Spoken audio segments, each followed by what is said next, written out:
This is Amy Poehler. My new movie, Disney and Pixar's Inside Out 2, is coming to theaters June 14th, and it's making me feel joy and sadness and anger, definitely some disgust, and I think a little fear. But I'm also feeling these new emotions like anxiety, embarrassment, envy, and ennui. It's what you call the boredom. Okay, that one was weird. It's going to be the feel everything movie of the summer. Disney and Pixar's Inside Out 2, rated PG, parental guidance suggested. Only in theaters June 14th. Get tickets now.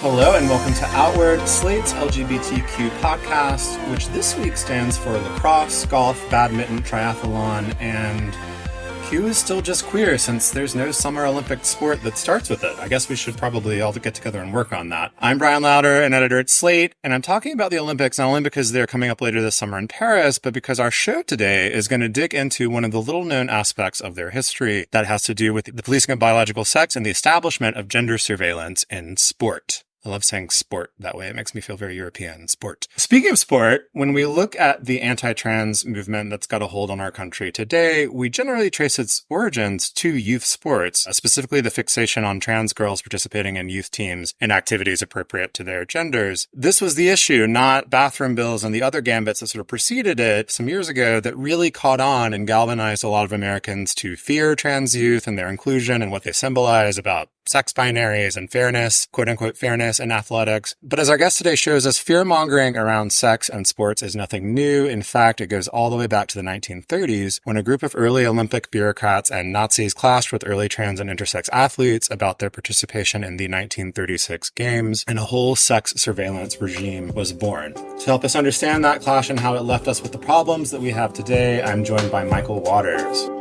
It's time to take a quick break, but we will be back with Michael Waters right after that.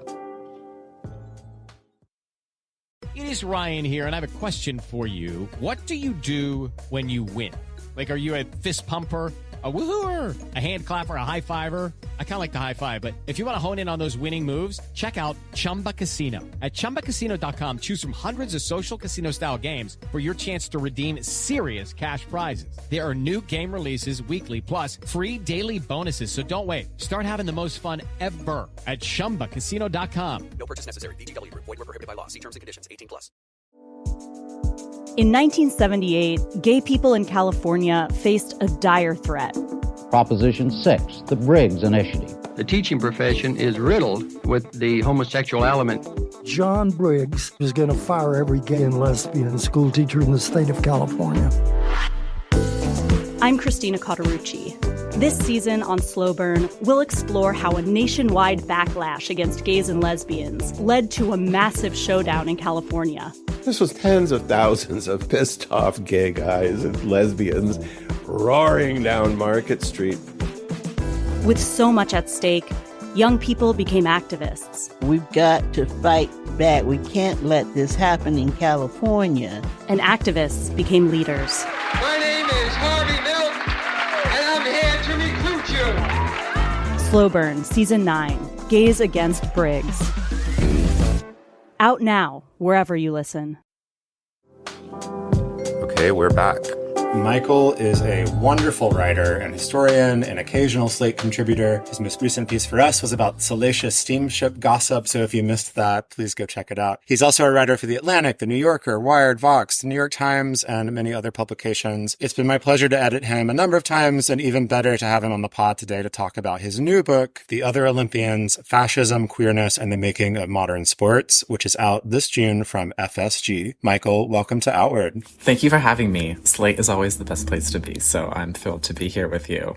Wow, we appreciate that. We're delighted to have you, and this book is really fascinating, and I think is one in a handful of recent gay queer history books that are adding dimensions to that narrative that we haven't had before. So I think this is a real smart intervention in that way. To start, I wondered if you could tell us how you came to this project. I know that you discovered your two main athletes. I'm going to mispronounce names. I'm going to do my best at this.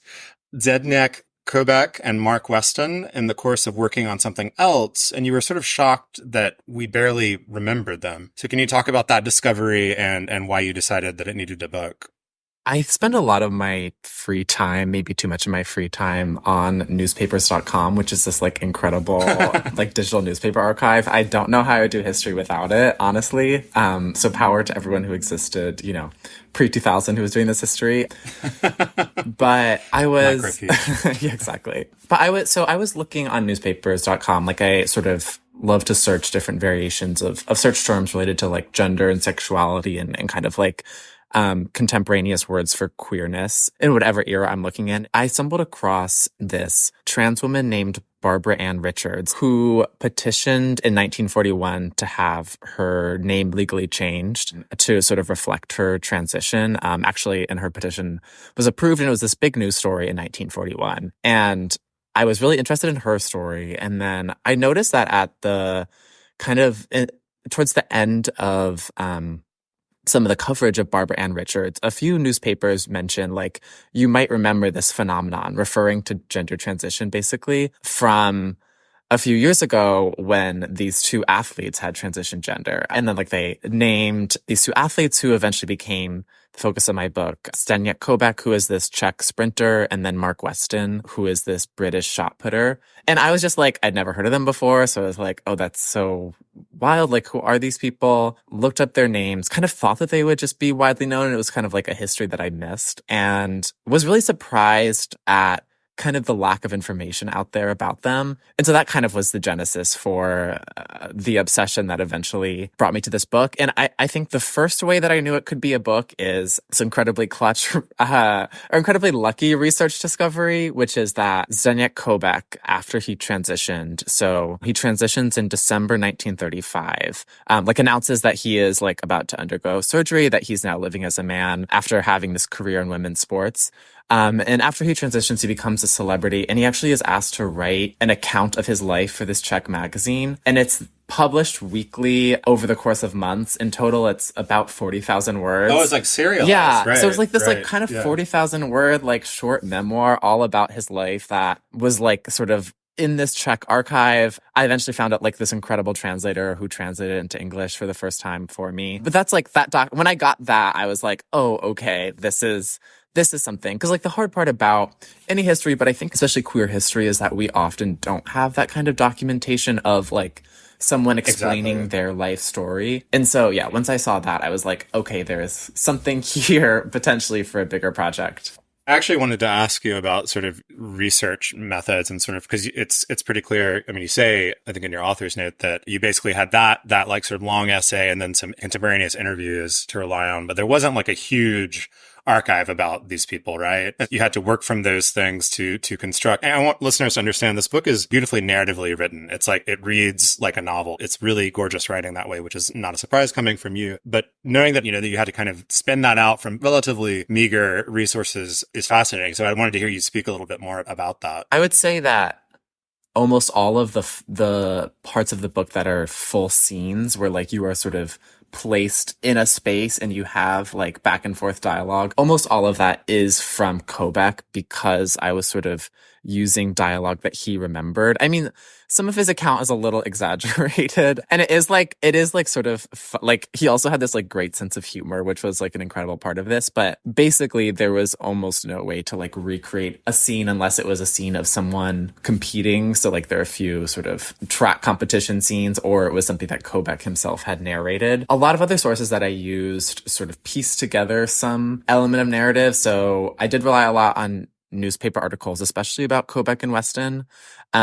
Weston, as far as I can tell, never wrote anything first person about his life the way that Koubek did. So his story is like a little more in pieces than Koubek's, but he did give a lot of interviews in 1936 after he too had transitioned. And then I used a lot of like archives related to the International Olympic Committee, to World Athletics. There's some figures in the book who were kind of like pseudo archivists of their own life. So there's this American IOC official named Avery Brundage, who is a bit of a villain in the book, I'll say, who saves seemingly everything. And so he has this archive in Illinois that is just hundreds of boxes full of like letters and meeting minutes and everything from his career, a lot of which does not make him look very good. So it's like wild that he saved all of this. But so like his archive was like really helpful for me as well, and sort of piecing together, especially the kind of like bureaucratic sports side of this. Your book is an example of a kind of history writing that I really love, which is when you're talking about a small group of people that sort of come together at this pivotal moment, right, and have like a kind of lasting impact. I'm thinking like of a very different subject matter, but there's this book by Luc Barr called Provence, 1970, that's like Julia Child and James Beard and all of these people are together in France, and right, and so they have this big impact on American food culture from there. You just started mentioning some other characters, but I was hoping for our listeners that you could kind of give us like a little bit of a map of the people that we're talking about, aside from Kobach and Weston, you've mentioned them, but who are the other sort of players in this story and sort of how are they situated? Yeah, there are a lot of players, which I did try to condense for the readability of the book, but there are a lot of like kind of minor people who pop up and disappear, so apologies if that gets confusing. But I would say some of the other key people beyond these two athletes are, so I mentioned Avery Brundage, who kind of comes in later. He is this American sports official who heads the American Olympic Committee in 1936. And he becomes kind of famous because 1936, the Olympics are in Berlin. There's this really big boycott movement in the US being like, we shouldn't send our team to this Olympics that is hosted by the Nazis. Avery Brundage is the main voice in America saying, it's fine, let's do the Olympics here anyway. And he's like the whole time communicating with both other sports officials and then other like German Nazi, in some cases, sports officials as well. So he becomes known as like the person who's like, it's not a problem to have the Olympics in sort of Nazi controlled Berlin. And at the same time as he's pushing sort of that agenda, he also is one of a couple of voices that eventually starts to call for sex testing policies, which maybe we can get into later, but that's what he becomes important for, is he reads about Mark Weston in particular in American newspapers after Weston transitions, and through some sort of like mental gymnastics decides that it's a problem that he's going to solve. So that's Avery Brundage. And then another key player is Alice Milliot, who's the founder of this kind of forgotten event called the Women's World Games, which was basically a competitor to the Olympics that was started in the early 1920s. And so the early Olympics, both was kind of like administratively a bit of a mess. There was lots of things always going wrong at the Olympics. I mean, there still are. I wanted you to speak on this because Michael has a very sharp wit. One thing that you write about that made me chuckle a lot was just how much of a hot mess the early Olympics were. So the modern Olympics are founded in 1896 by this French guy called Pierre de Coubertin. He is interested in sports. His background is that he's a baron. He comes from like sort of like landed aristocracy in France. And he's interested in sports and this idea of like, he talks about like masculinizing French men. I don't know. He has this like concern that like French men have become too weak, so they need sports to make them stronger. He creates the Olympics.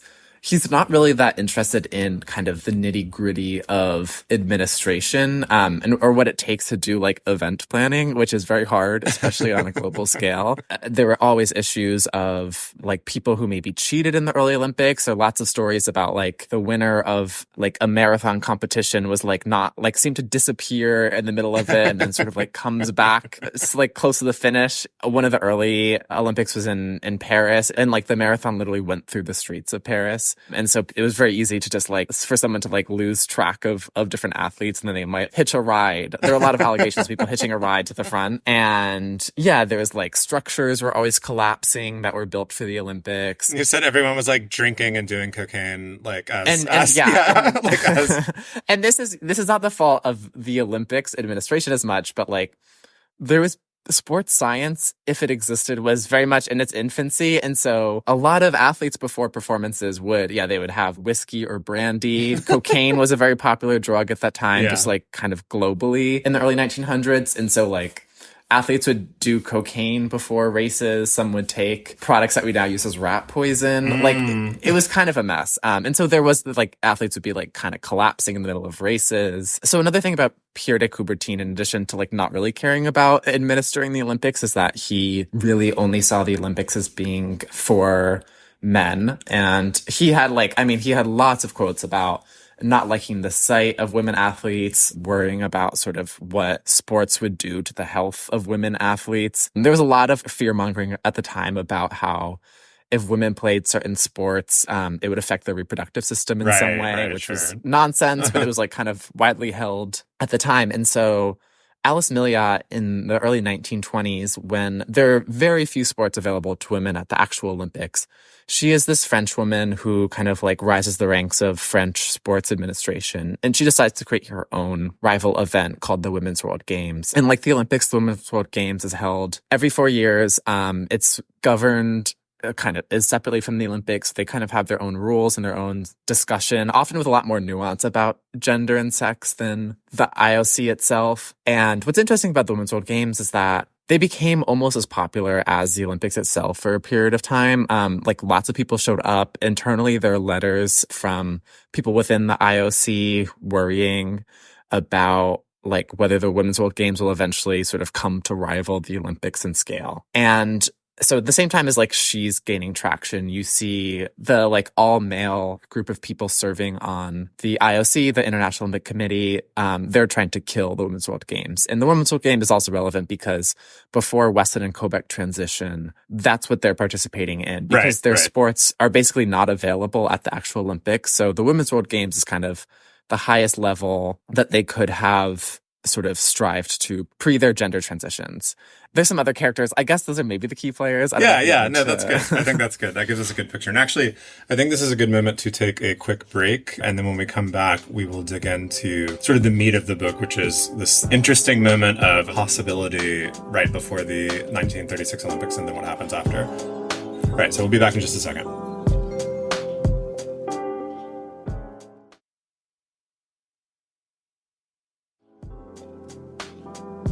Okay, we are back with Michael Waters talking about his book, The Other Olympians. Michael, you said that one thing you wanted this book to do was unearth forgotten queer possibilities in the sense that like our history is not as linear as we think it is. I think a lot of us have this idea of like Stonewall to ACT UP to gay marriage. And like it's, like it's been all progress all the time. But of course, if you look at queer history at all, you know that that's not totally true. Your book covers one of these sort of surprise moments, right? It's this moment in the years sort of leading up to 1936 where people were kind of into the idea of folks changing sex, right? Like it was kind of a media thing that people were like focused on. So tell us about that, just that world. The 1930s were a complicated time. The 1930s are also coming after the 1920s, which is being recognized as this kind of really special moment for queer folks in cities across the world. There's like the George Chauncey book, Gay New York, chronicles this really in depth in New York specifically. But like, if you know anything about like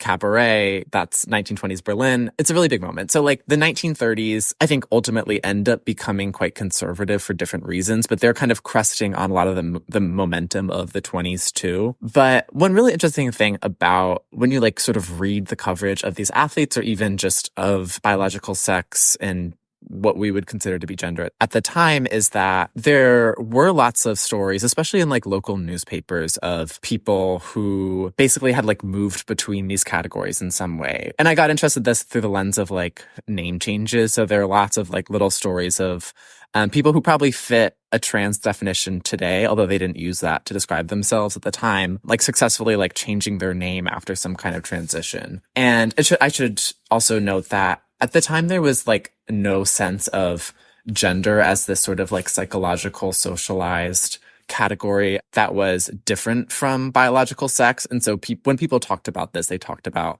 biological sex most of all. And so there would be people who probably fit more of a trans definition who would describe themselves as having like quote unquote metamorphosized in some way, that like their bodies somehow were like spontaneously changing. And then all of a sudden they were like in this new category because there wasn't really good language to talk about gender in this kind of psychological way. And so that was like a real feature of newspaper reporting, and especially kind of like tabloidy magazines. You see this all the time, like these stories of people whose bodies had suddenly changed. And there really was, I don't want to overly glamorize anything about sure. the 1930s or any particular era, obviously. But with that caveat, there really was this sense of kind of possibility when it came to sex and gender. A lot of scientists believed that everyone was born with like a mix of male and female within them, and that as you grow up, usually it tips more in one direction and like sort of the other part is like erased in some way. But it was believed, and like you see this in writings in popular newspapers, it was believed that like sometimes that doesn't happen, and then people are maybe like more evenly split between male and female is how it be described the norm. And so you have sort of scientists coming out and being like, there's a lot we don't know, and there's a lot of like possibilities around kind of a diversity of sex categories, gender categories. Yeah, so that's kind of the backdrop for a lot of this, is that people are trying to figure out the science of sex, basically. And there's a lot more like room to maneuver, right, than you would think. That was my feeling reading. A lot more space than we might imagine. So, you know, there's this moment of possibility, right? And this really is the meat of the book, so I don't want us to like spoil it. But if you could do like a pencil sketch of what happens when that moment of possibility sort of runs into sports, into the IOC, the Nazis, 1936, what goes wrong there? What is it that that causes them to really want to shut that down as hard as possible? Yeah, and I think it's important to frame it differently, to frame the public differently from sports officials, because when Kobach and Weston transition, I mean, this is what's so interesting and kind of surprising to me in doing this research. When they announce their transitions, I mean, it becomes this global story in both cases, and you get these series of articles in newspapers and magazines like Time Magazine, the LA Times, big, you know, sort of big publications that that covered these athletes like with this real sense of curiosity, I think. And, you know, there was a little bit of sensationalism, I think, in a lot of the coverage, like kind of looking back, but there wasn't anyone kind of sounding any kind of alarm or being worried in kind of some kind of like broader sense about gender transition, what gender transition would mean for sports. There was basically like a series of articles that were trying to explain like, well, how is it possible to move in between these categories? A lot of sexologists wrote for different sports magazines at the time, and they like wrote in columns explaining like how this was possible. There was this op-ed from this really prominent medical writer who was basically saying that people are going to be transitioning all the time, and we have to sort of present them with this sense of empathy. So like this is writing in 1936. And so the public maybe didn't always understand the inner workings of like what was going on with these two athletes, with Weston and Kobach, but there really weren't many calls in the public for any kind of regulation or any kind of pushback. And I say that because when no pitchforks coming to the stage. Right. And I think there's certain, I think there's certain contributing factors to that, which is that at this point, Mark Weston, the British athlete, had just retired from sports entirely, and Kobach was temporarily retired. They participated in women's sports before transitioning. And then like Weston was done with sports. Kobach was saying he wants to play in men's sports. I also just think like the dynamics of like today, obviously a lot of the fixation is on like trans women and intersex women specifically in sports. So I think maybe the stakes were a little different. I guess I should just clarify that to some of the readers, but there was no really call for sex testing from the public. And what happens is that there is this small group of sports officials and sports doctors who see Weston and Kobach as a problem. So I mentioned Avery Brundage. He really does not bother to understand the nuances of sex and of transitioning, even though there are these articles being published about them. He clearly, like in his writing, doesn't get it or doesn't care to get it. But he, after reading about Weston, writes this letter to the head of the IOC, basically saying something needs to be done about this. And at the same time, there is this really prominent sports doctor named Wilhelm Knoll, who is the head of this group of sports physicians who basically advise the IOC and some of the sports federations on policy. And he is one of the biggest people kind of sounding an alarm about these athletes.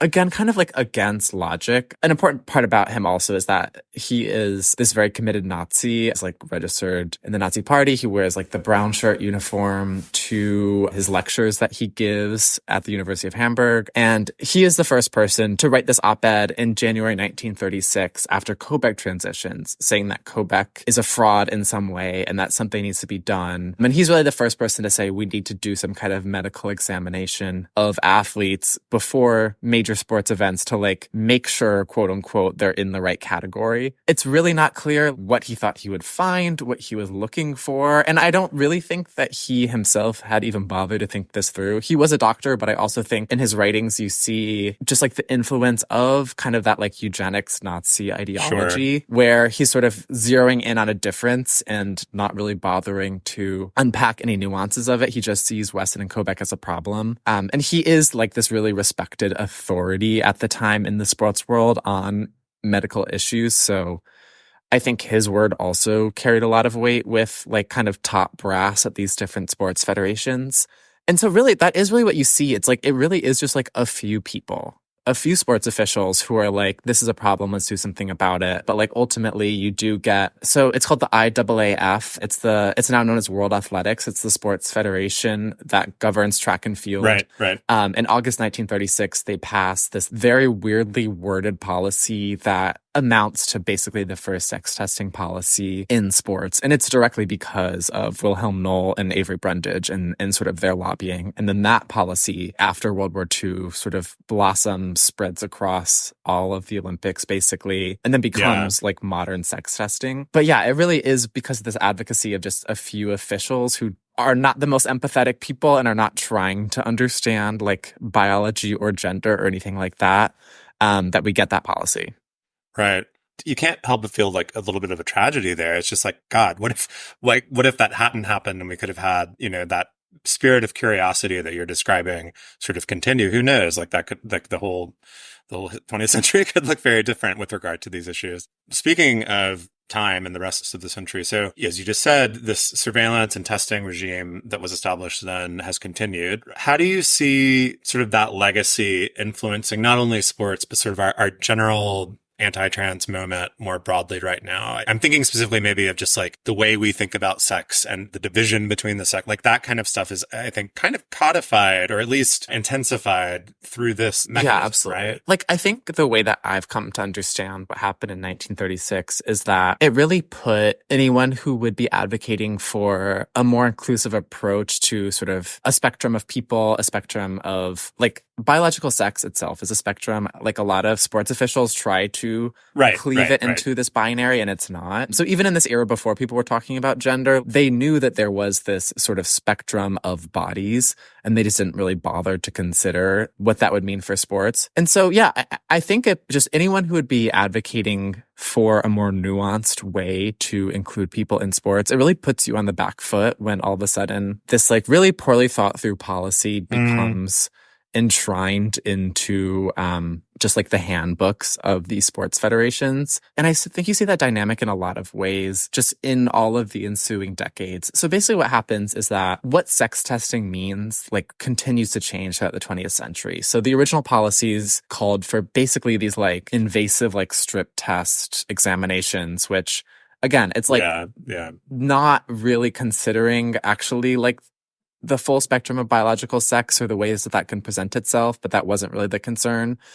Eventually that gets so much criticism that sports officials move on to chromosome testing, which also has lots of problems. And like lots of people have like a multiplicity of chromosomes. It's not one-to-one. That gets lots of criticisms from scientists. Then eventually they move into hormone-based testing that I think is like more recently we know. And so I say all of that because this policy is passed by sports officials in 1936, not really thought through. And then ever since, these officials are like trying to justify it and like trying to find ways to justify like these really rigid categorizations in sports. And then at the same time, it's just like these activists who are, or not even activists, just like advocates, scientists, etc., are really put on the back foot and are constantly like, well, this doesn't make sense. Like, why do you have this in the first place? And instead of rolling anything back, a lot of these sports federations just continued to try just created a new thing to test. Yeah, and I really think that was like the story of the 20th century and in many ways continuing up till today. And obviously what is lost in that back and forth is the human realities and the human toll of these policies on athletes, and especially on like trans and intersex women who have at various points been completely excluded, who have also been pushed out of sports at lower levels before they even get to the Olympics. So like we know the names of plenty of athletes who were excluded from the Olympics at kind of the last minute, but we don't know the names of all of these athletes who, and there's evidence of this happening, whose coaches might be like, you'll never pass a sex test. So like, don't bother trying to go to the Olympics. Right. Like that's a whole kind of like unexplored set of ramifications to these policies. And I just reading that history and like sort of seeing that sense of possibility around sex at the time. I just don't think we had to get to this point. Maybe that's overly optimistic, but it does feel like there was a moment to just have a different discussion that just never happened, and certainly never happened out in the open. And then we've just been on this kind of back and forth ever since. And then the people suffering, again, just like the trans intersex women who have been just kicked out of sports entirely in a lot of cases. And it just feels like we're kind of continuing that cycle a little bit, especially when you look at the policies being passed for the Paris Olympics coming up. Exactly. As a sort of closing question, I wanted to ask you, aside from bringing these, little known, let's call them trans pioneers to our attention, which is a valuable thing in itself, what would you like readers to take away from this book? Sort of what, after doing all this reading and research, like, what do you want us to understand and maybe appreciate differently in the world today? Yeah, I think what became important to me while writing this book that I didn't expect is that I really wanted to denaturalize kind of the bureaucracy behind these policies, if that makes sense. Basically to show the set of interests in the people who got us to this point that we have these anti-trans, anti-intersex policies in sports. Because I do think it's easy to just assume that it's always been there or that there was always some logic for these policies existing in the first place. That it was reasonable. Yeah. And I do think that when you see okay, who are the people on the ground who pushed for this? What was the group that was considering this? I think I referenced this earlier, but it's all men. It's all like very rich men, a lot of them in the 1930s I'm speaking about. So in the 1930s, like the people passing these policies are all rich men, almost entirely white, who often came from aristocracy in some way. They weren't people who were thinking about sex in a sort of complex way, or even on the level that I think a lot of people in the public may have considered it. It was really important for me, and I think it's important to understand that it is just a set of people with very specific biases who created this policy in the first place, and that there was never really an effort to make it reasonable, and there was never an effort to really think it through. In my opinion, having done this research, it really is just like these people. And that was important to me, is to show like these are the people who pushed this policy through. These are the kinds of people who supported this. And this is the things that they did and did not actually think about. Because once we see that, we can kind of like see why it's such a mess and has such like real harms up until this day. Yeah, I mean, it's sort of an inheritance that we could choose not to accept, right? If we wanted to. Michael, I think your book is amazing in that way, in helping us understand and appreciate that sort of genealogy and why, maybe we would like to do something differently now.